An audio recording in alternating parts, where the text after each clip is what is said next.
Thank you for listening to Depictions Media Radio.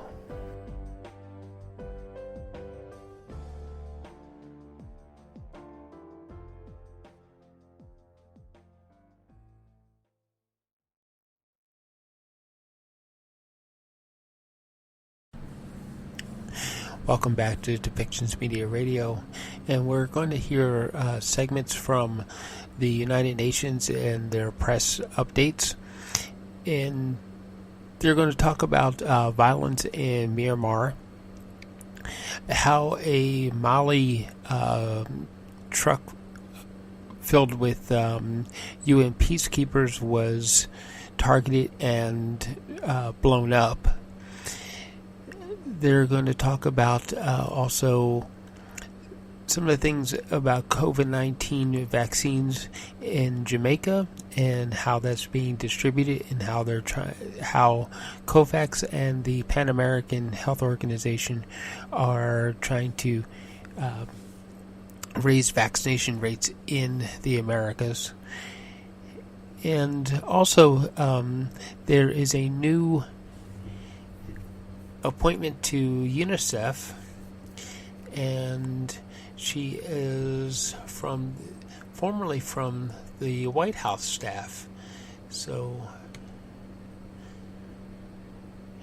we have quite a bit of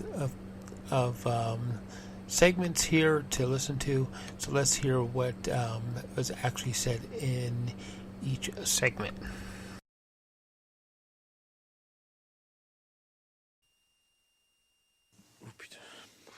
All right. Good afternoon. I'm going to start with a senior personnel appointment. Following consultations with the Executive Board of the UN's Children's Fund, the Secretary General is announcing the appointment of Catherine Russell of the United States as UNICEF's next Executive Director. She will succeed Henrietta Fore of the U.S., to whom the Secretary General is grateful for her commitment and dedicated service to the organization.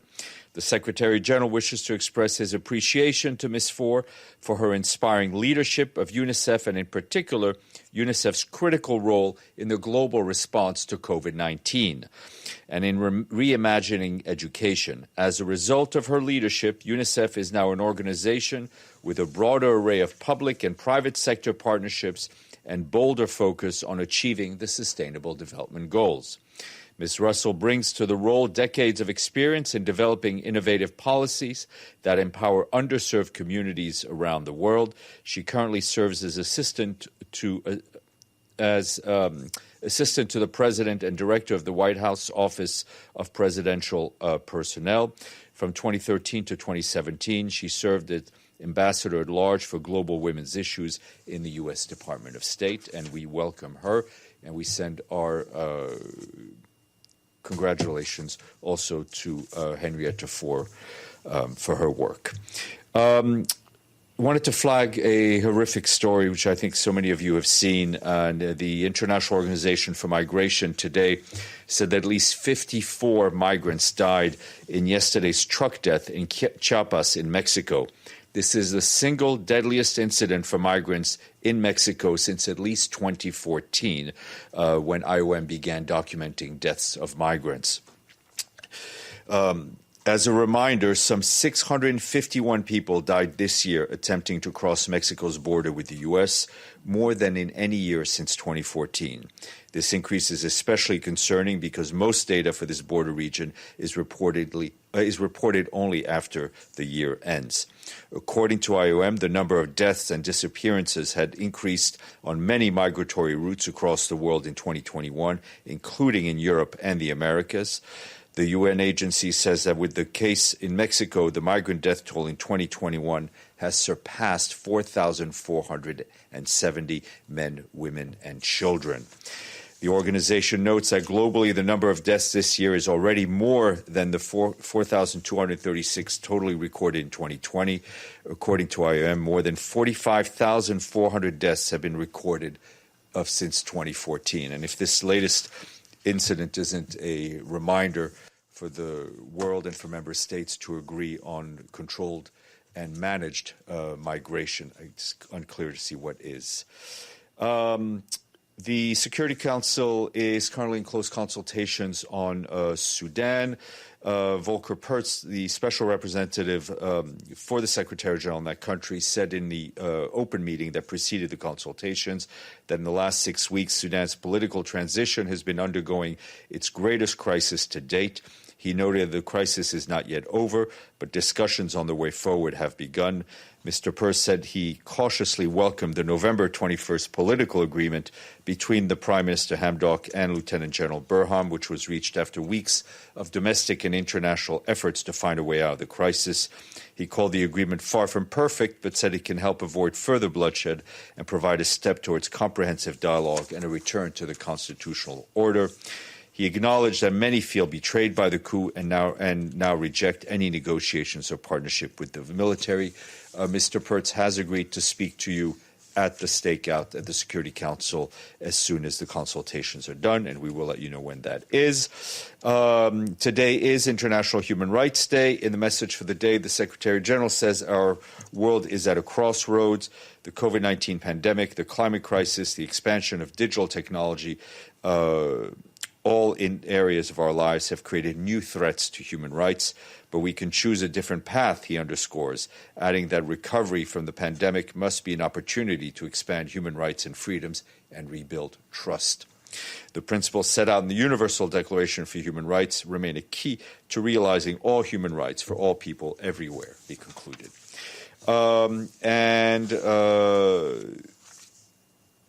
Quick update to you from Cameroon, where UNHCR says today it is deeply concerned by renewed intercommunal clashes in the far north region. At least 22 people have been killed, according to UNHCR. Thousands have been displaced inside the country, and more than 30,000 have fled into Chad. 80% of the new arrivals into Chad are women and children. UNHCR, working with Chadian authorities and partners, is supporting refugees with emergency shelter and assistance. The clashes began in the border village of Ulumsma, following a dispute between herders, fishermen, and farmers over dwindling water resources. Violence then spread into neighboring villages. UNHCR said 10 villages have been burned to the ground as the situation remains volatile. And an update for you from Jamaica, which recently received 100,000 doses of vaccines through COVAX, bringing the total number sent by COVAX to Jamaica to more than 1 million.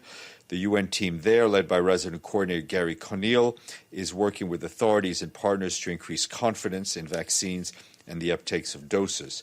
The Pan American Health Organization has called on countries to increase vaccination coverage while also implementing public health measures to limit transmissions of the virus.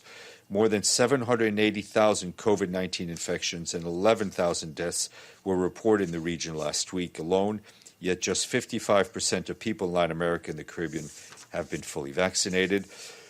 Tomorrow is an international day. Anybody know what day it is tomorrow? International Mountain Day, and this year's theme is Sustainable Mountain Tourism.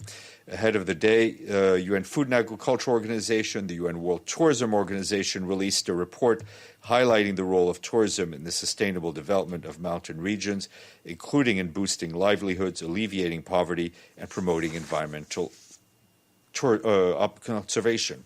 Sunday is the International Universal Healthcare Coverage Day, and in his message for the day, the Secretary General emphasizes as we enter the third year of the pandemic, we must urgently strengthen our health systems to ensure they are equitable, resilient, and capable of meeting everyone's needs, including for their mental health. The Secretary General stresses that the best insurance for resilient economies and communities, as well as pandemic preparedness for the future, is strengthening health systems before crisis arrives. He calls to all to join the commitment to end the pandemic and build a healthier, safer future for all by investing in health systems that leave no one behind. And Sunday is also the International Day of Neutrality. But I take no position on that. Sorry. Yes, Celia. Stefan, 2 days ago in Burkina Faso, the Prime Minister, Christophe Dabire, has resigned, which of course means that the government, according to the Constitution, has to resign as well. Is the Secretary General concerned about the security deteriorating in the country? Well, I mean, we've seen that the resignation and the dissolution of the government is happening in a context of insecurity, but not just in Burkina Faso, in the broader Sahel. That is something the Secretary General has been very concerned about. I think he spoke about it even yesterday. He's spoken about it repeatedly, especially a call for a multi-sectoral approach to dealing with all the issues that are facing Sahel. I mean, security is what is the most visible and attracts the most headlines, but we all know there are development and governance issues throughout the region. It's very important for the international community to support the countries, notably the G5 Sahel force. We continue reaffirm our commitment to sustain and support Burkina Faso in its ongoing efforts to counter and prevent violent extremism and foster social cohesion. Yeah. If I may, despite the G5 for Sahel, nothing is going right. So what's the point for the force? Well, I mean, I don't share your assessment that nothing is going right. The challenge the force has been facing is the lack of predictive funding. We've also support the idea that it operate under a Chapter 7 resolution, and the Secretary General, I think, has been very clear on advocating for that. Okay. Yes, Yassine. Stefan, update for the refugees. They've been, trying to pass to Europe, and they stop him in, by Poland and Belarus and stuff like that. And what happened right now with those refugees? Well, I mean, we've all seen the terrible images of migrants, of refugees, of men, women, and children seeking a better life. We saw what was going on at the border between Belarus and Poland. Just read about, I just mentioned the horrific death toll in a truck accident in Mexico, which killed more than 50 migrants. We've seen also deaths at sea increase. This is all linked to a number of things, including conflict, including climate change, and including the lack of real and sustained and logical cooperation between countries of destination, countries of origin, countries on transit, on how to manage the movement of people, which will always happen. But right now, it seems to be more managed by criminal enterprises than by governments. James Reinl. Hi, Stefan. Quick question on Kathy Russell, the woman who's just been appointed as the new head of Unicef. She's an American, 74 years. It's always an American in this job. Why is that? Well, there's a process. There's a consultation between the Secretary General and the Executive Board of Unicef, and senior people get appointed. Yes, Alan. Thank you, Stefan. Today, London court ruled in favor of the U.S. appeal to extradite Mr. Julian Assange.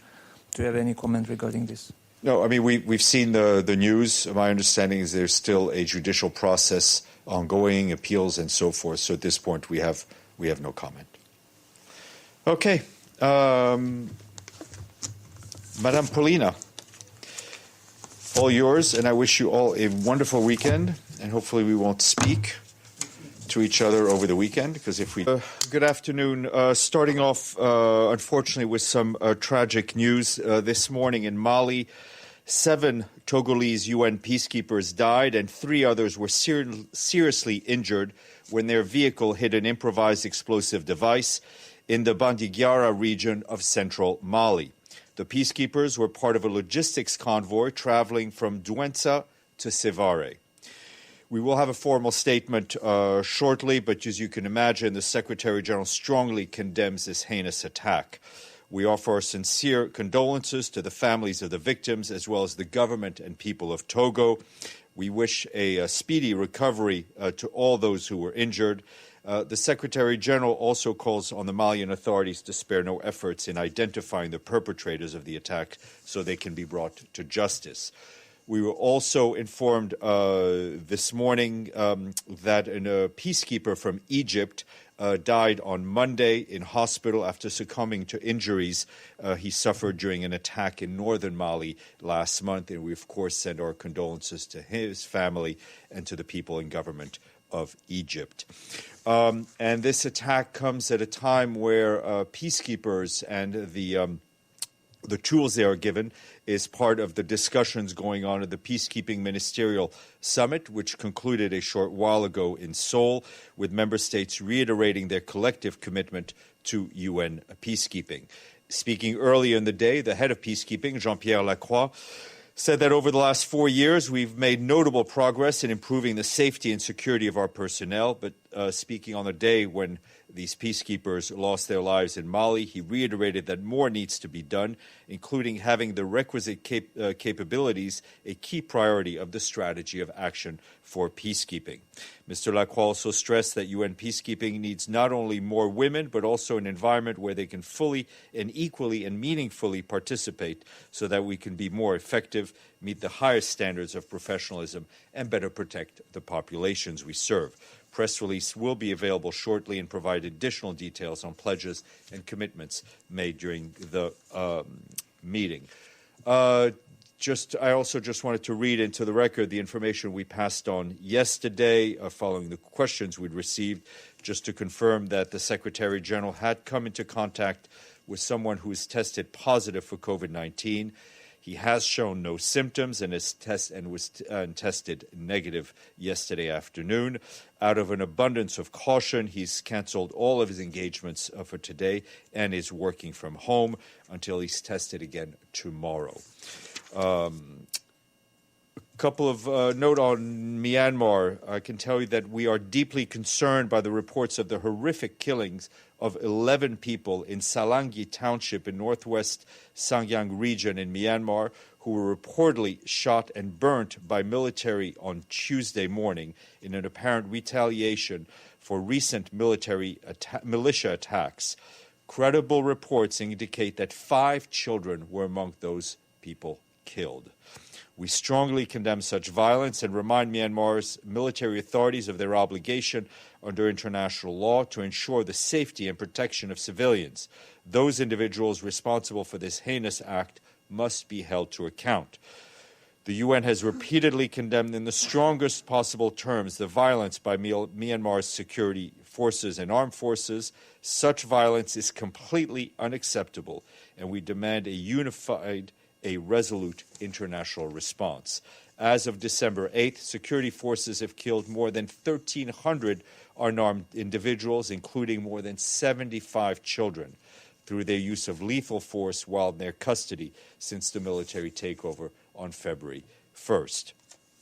And just continuing with bad news, unfortunately, in Ethiopia, our humanitarian colleagues tell us that a large quantity of humanitarian food supplies, including nutritional items for malnourished children, have been stolen and looted in the town of Kombolcha in the Amhara region.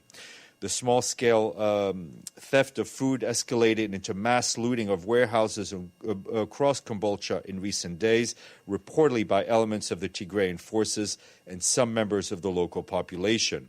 The exact amount of food taken is still being determined, but what is clear is that these incidents will further worsen malnutrition and prolong food insecurity in northern Ethiopia. An estimated 9.4 million people across Tigray, Amhara, and Afar are now in critical need of food assistance. The World Food Program teams on the ground were not able to prevent the looting in the face of extreme intimidation, including staff being held at gunpoint. As a result, WFP has suspended food distributions in the town of Desi and Kombolcha. Such harassment of humanitarian staff by armed forces is unacceptable. It undermines the ability of the United Nations and all of our humanitarian partners to deliver assistance when it is most needed, particularly as aid workers face growing access challenges. Also yesterday and today, 3 WFP trucks used for humanitarian operations in Amhara have been commandeered by military personnel and used for their own purposes. We strongly condemn all of these incidents and reiterate our call to all parties to the conflict to respect and protect humanitarian relief personnel and objects in line with their obligations under international humanitarian law. It is prohibited to attack, to destroy, or misappropriate or loot relief supplies, installations, materials, units, or vehicles. Meanwhile, in Afghanistan, our humanitarian colleagues are telling us that the distribution of food and cash assistance continues across the country. Over the past 3 days, more than 27,000 people received food assistance under World Food Program's support program. Under the World Food Program's support work in Kunduz, Takhar, and Badakhshan provinces. More than 33,600 people received cash as winterization support in Lagman, Samanga, Maidan, Wardak, Baglan, and Kunduz provinces. During November, OCHA undertook 17 field and road missions to various parts of the country to assess needs to monitor response. With the deepening humanitarian crisis, the 2022 humanitarian response plan requirements have tripled to $4.47 billion. Continued scale-up support to Afghanistan is crucial to continue saving lives and the livelihoods of millions of people. And this morning, the Undersecretary General for Humanitarian Affairs, Martin Griffiths, delivered remarks on behalf of the Secretary General to the high-level pledging event for the Central Emergency Response Fund.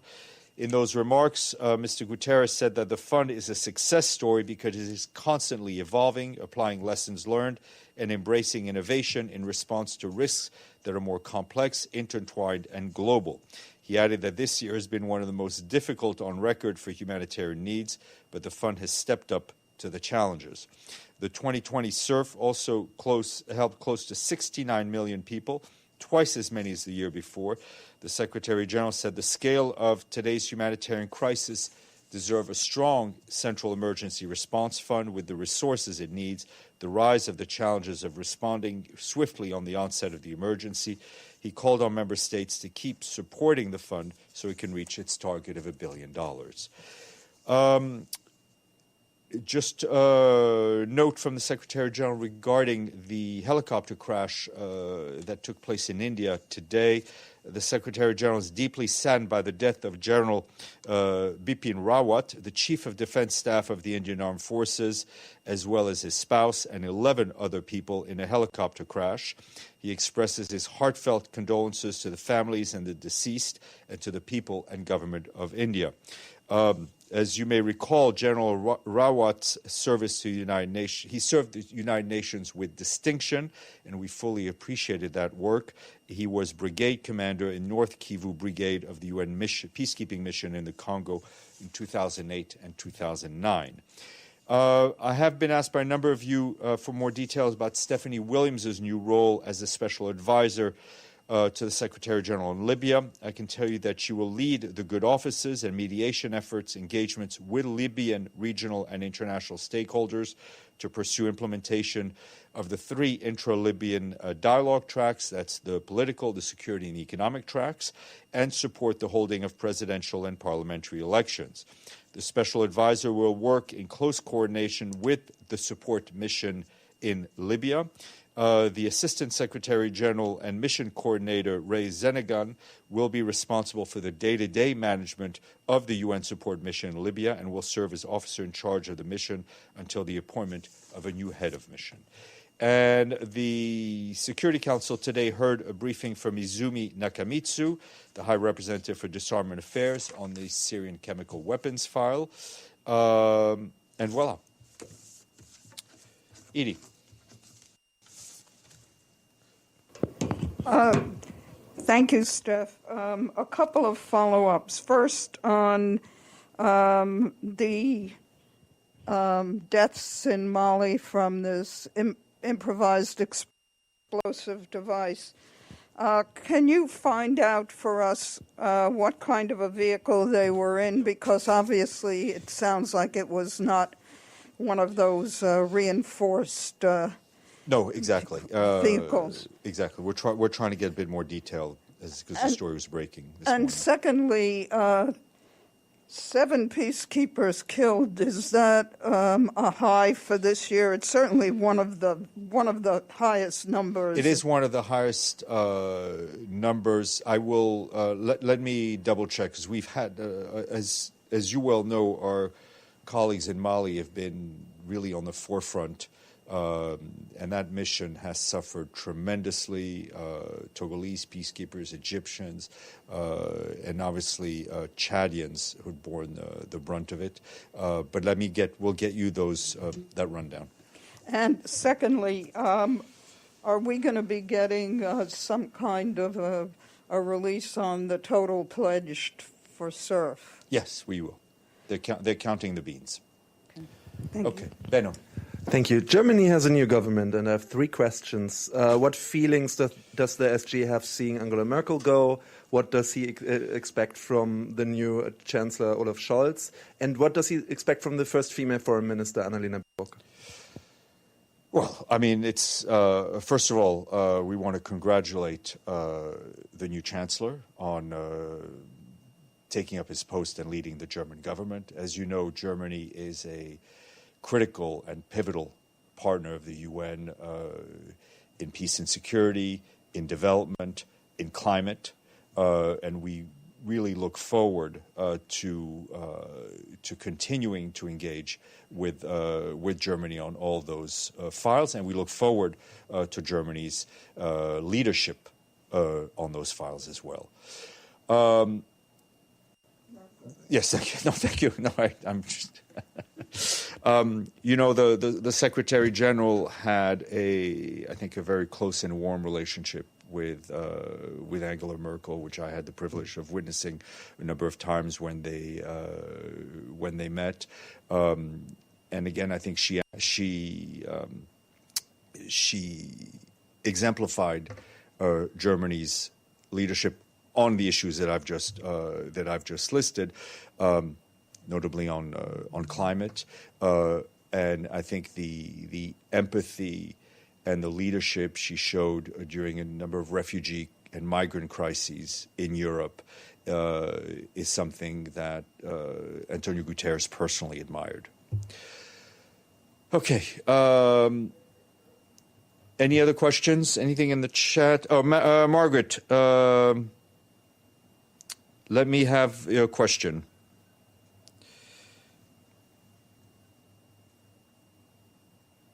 Maggie? Okay. If I sorry. Oh, Steph, sorry. Yes. Go. Sorry, I didn't hear you. Steph, when you mentioned Ethiopia, you said 9.4 million now across Tigray, Amhara, and Afar. Is that correct? Did I hear you correctly? Hold on. If you weren't listening, if you weren't listening to me, I feel like it was 5.2 plus 2 million. So I just want to know where the extra numbers. Maybe I missed an update, but I just want to double check. Yes, I did say 9.4, which is higher than what we said before, I believe. But let me check on when those numbers were. Can you check the breakdown? Yes, I mean, ma'am. because I don't know if it's risen in Tigray or in Amhara and Afar. So that's understood. What I'm wondering. Thank you. You're welcome. Thanks. Alan. Thank you very much, Stefan. The U.S. President Joe Biden announced today that the U.S. and some partners among NATO might meet Russia later this week or maybe later on the issue of some kind of deal regarding the expansion of NATO to the east. Would the SG or UN welcome some agreement between Russia and NATO, which would provide some exit of the situation? We would. We do welcome dialogue, as we saw between the Russian Federation and the U.S. If that is expanded to NATO countries, we welcome that as well. I think dialogue we hope will lead to de-escalation of the tensions that we're seeing. Okay.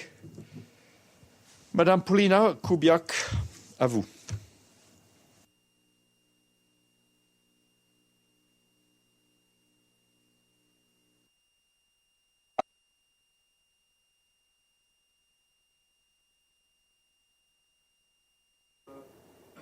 Good afternoon. I'm hoping to start with our friend Filippo Grandi, who just briefed the Security Council during its annual session dedicated to the work of UNHCR. I know, Filippo, are you connected?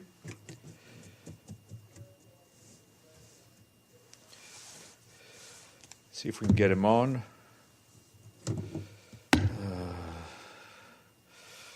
We love technology.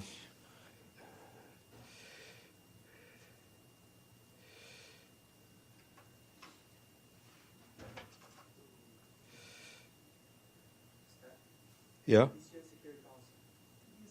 He's still talking? Okay, great. All right, so we'll go to Filippo once we're done here. The 2020 Peacekeeping Ministerial started today in Seoul. As you know, it is sort of hybrid. In a pre-recorded video message, the Secretary General said the past 7 years have seen a notable increase in support to strengthen UN peacekeeping. He said we have been able to deploy new military and police capabilities more quickly and to include more women peacekeepers, police and civilians in our operations. However, the Secretary General added, as conflicts grow more complex and prolonged, peacekeeping has never been more relevant and its success more urgent. But he said we still face significant gaps in our missions. Mr. Guterres welcomed the key themes of discussions for the meeting, which is organized by the Republic of Korea, including medical capacity building, technology, and increasing the number of role of women peacekeepers. He urged member states to redouble their support for UN peacekeeping to succeed.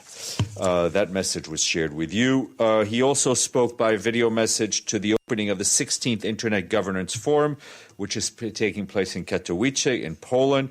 He said that digital technology has saved lives by enabling millions of people to work, study, and socialize safely online. However, the pandemic has also magnified the digital divide and the dark side of technology, the lightning-fast spread of misinformation, the manipulation of people's behavior, and more. The Secretary General underscored that the only way to address these challenges is with strengthened cooperation by establishing clear rules to safeguard human rights and fundamental freedoms, by regaining control over our data, and by countering disinformation and hate speech, and by connecting everyone to the Internet by 2030. His message is online. And the Secretary General also spoke by pre-recorded video message to the inaugural Global Forum on Children and Youth, which is being virtually convened by Unicef. He said that with conflicts, climate change, and hunger, inequalities, and COVID-19 taking their toll on children, now is the time to reignite hope. The Secretary General called for solidarity and action to reset our world for children and young people. He also spoke by video message to the Nutrition for Growth Summit being held in Tokyo. The Secretary General noted that hunger is still on the rise, with nearly 1 in 10 people in the world being severely food insecure due to conflict, climate disruption, and poverty. He voiced the hope that Nutrition for Growth Summit will push for better nutrition policies and programs and attract new commitments to strengthen food systems. Both those messages are online. And on Ethiopia, the Secretary General Special Representative on on sexual violence in conflict, Pramila Patten, is urging the government of Ethiopia to promptly sign into agreement with the United Nations to prevent and respond to conflict-related sexual violence. Ms. Patton noted that the extreme brutality and sexual violence has been the hallmark of the conflict in Tigray. She expressed deep concern over the continuing reports of targeted attacks against women, girls, boys, and men in Tigray, Afar, and Amhara. This includes the systematic use of sexual violence as a weapon of war, a form of retaliation, punishment, humiliation, and stigmatizing people based on their real or perceived ethnic identity. She reiterated her urgent call to all parties to the conflict to immediately cease every form of sexual violence and end hostilities to pave the way for an inclusive gender response ceasefire and peace-building efforts. And from South Sudan, the humanitarian coordinator, Matthew Hollingsworth, has strongly condemned the violence in Lear, in Unity State. Clashes have resulted in many civilians being killed or injured, and aid supplies were also looted. Mr. Hollingsworth called on the authorities to make every effort to protect communities as well as aid workers and supplies across the country. During clashes that lasted for several days last week, a humanitarian worker employed by a non-governmental organization focusing on nutrition was killed during the violence. Our humanitarian colleagues tell us that the number of violent incidents carried out by young men across South Sudan has increased since March of this year. Mr. Hollingsworth said the violence has no place in a country determined to move forward on a path to peace. Couple of climate-related and environmental-related issues. The UN Environment Programme today announced this year's Champions of the Earth. The award is given to people that inspire, defend, mobilize, and act to tackle the greatest environmental challenges of our times, including protecting ecosystems and restoring them. This year, the winners include Prime Minister Mia Mottley of Barbados, the Sea Women of Melanesia, who train local women to monitor and assess the impacts of widespread coral bleaching, Dr. Gladys Kalema Zikuzoka, who was the first ever wildlife veterinarian of the veterinarian, I cannot pronounce that word, the doctor that treats animals, of the Uganda Wildlife Authority, and Maria Kolesnikova, it's not a good day today, Maria Kolesnikova of the Kyrgyz Republic, an environmental activist, youth advocate, and head of Move Green, an organization working to monitor and improve air quality in the Asia region. We congratulate all of these very worthy winners. And a new report that caught our eye today from the FAO to do with the earth says that the land we use to grow food is contaminated with large quantities of plastic pollution. Asia is estimated to be the largest user of plastics in agricultural production. FAO says that while most scientific research on plastics pollution has been directed at aquatic ecosystems, especially oceans, experts found that agricultural soils are thought to receive far greater quantities of microplastic. The agency calls for further research into this matter. Today is the International Day of Civil Aviation. In his message, the Secretary General says the pandemic continues to put deep stresses on international aviation, even as increased vaccination and testing protocols make air travel possible again. His message is online. And tomorrow, the Secretary General will participate in an event organized by the UN Office for Coordination of Humanitarian Affairs, and that is their high-level pledging event. Emergency Response Fund. The event, which marks the SURF's 15th anniversary, seeks to galvanize greater financial commitment to ensure that the fund remains to respond to the increasing level of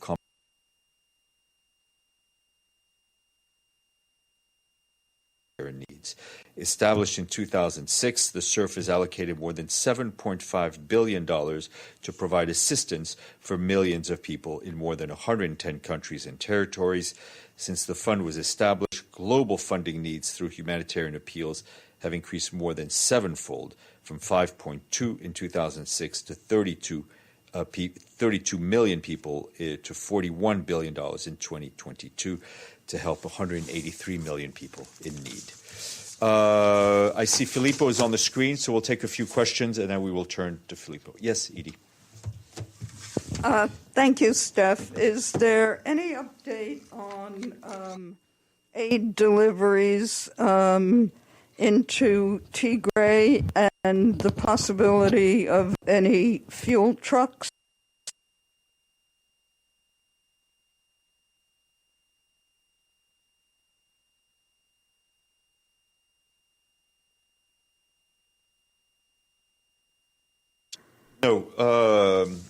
No updates. We're trying to get some more information from our colleagues on the ground, but if fuel trucks had gone in, I think we would have been we would have been told. And does the Secretary General have any comment on this terrible prison fire in Burundi that's killed at least 40 people and prisoners who were shouting to be let out as the flames erupted. Well, I think we were all shocked to see this fire, and important that there is a full investigation into the circumstances of what happened. Benno.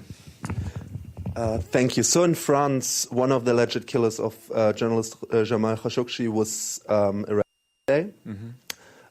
What's the opinion of the Secretary General? How important is it that at least one of the perpetrators has to endure credible legal steps, as this didn't happen? Right. So there's, from what I've seen, there's a judicial process going on. We've always said from the beginning there needed to be accountability for the murder of Mr. Khashoggi.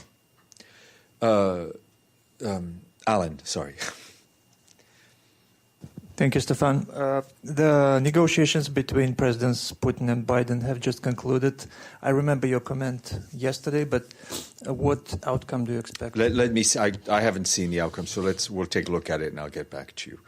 Pam, and then we'll go.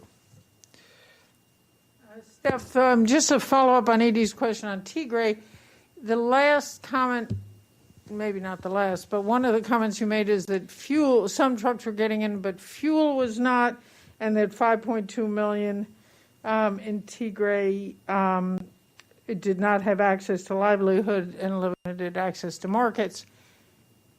That was about 4 days ago. Do you have any more information about fuel? Or? No, we have not been advised. I have not been advised that any of our fuel trucks have gotten in.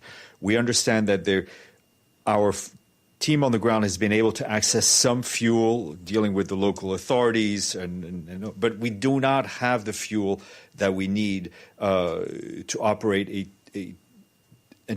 our operations and to start to meet the needs of those who need help. Because one of the points I wanted to make is the lack of fuel not only hampers our food distribution, but it hampers our ability to go out and assess the situation. So there are a lot of places we have not been able to visit. All right, thank you. Ibtisam, and then sorry. Steph, today the High Commissioner for Human Rights, Michelle Bachelet, said in the briefing she gave on the situation of human rights in the occupied Palestinian territories that all of her international staff did not get their visas renewed. To where? Sorry? All the international staff in the occupied Palestinian territories did not get their visas renewed by Israel. She said 16 of them. Let me check. I have not heard of it, but let me check. I'll get back to you. So that was my question. Why didn't we hear about that from you? Because I have. You're not the one who doesn't hear about things. Arul, yes, please. And then Abdelhamid, then we'll go to Filippo. The UN has warned about a dire food security situation in Afghanistan. India has offered medical supplies as well as 50,000 tons of wheat to Afghanistan. They've been held up by Pakistan with various kinds of conditionalities. Any reaction to that? And also, is the UN involved in resolving the situation and perhaps arranging for the supplies to reach Afghanistan? Let me check with our humanitarian colleagues. We would want to see, obviously, humanitarian aid to arrive where it needs, anywhere around the world, as swiftly as possible. Abdelhamid, and then we'll go to the High Commission. Questions. I'll try to be brief. The first question, Israeli ambassador to the UN sent a letter to the Secretary General protesting that the UN differentiates between Israeli civilians and Israeli settlers. What is the UN position? Do they see the same? Did they put them in the same basket, Israeli civilians and Israeli settlers? That's my first question. And the second, on Saturday, 2 Israeli soldiers executed at a point blank the young man, a Palestinian young man, Muhammad Salima, in front of Damascus Gate. The 2 soldiers were arrested briefly for a few hours and they let go. Are you aware of this crime against humanity by killing wounded civilians, lying on the ground, executed by 2 soldiers? What is the UN position on that? Abdelhamid, I have not heard about the second case. On the first one, I will send you the transcript from yesterday because I actually read out a quite long answer. Ibtisam had asked the question, but I will send you exactly what I said yesterday, which answers your question. So I know there's some more questions. I'll try to come back to the rest of you, but I know Filippo, High Commissioner, has limited. This show has been produced by Depictions Media. Please contact us at depictions.media for more information.